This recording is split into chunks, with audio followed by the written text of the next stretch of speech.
this morning, what topic we have studied yesterday? What topic?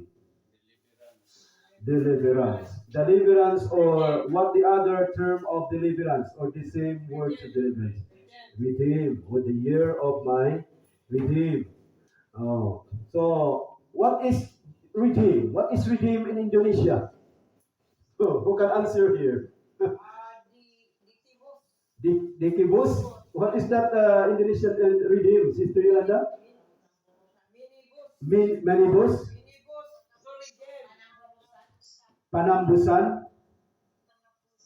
Panambusan. Oh, minibus. Oh.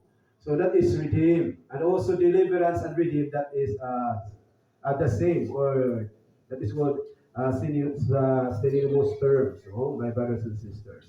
But in the Bible, we can read the year of my redeem. So I will ask Sister Gurley, what is the meaning of Isaiah 63?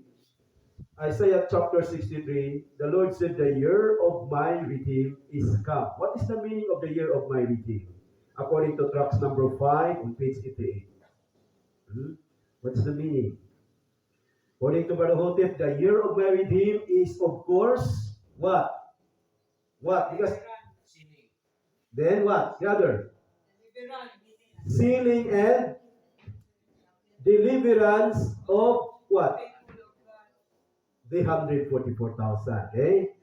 The year of my redeem is, of course, the sealing and the deliverance of the 144,000.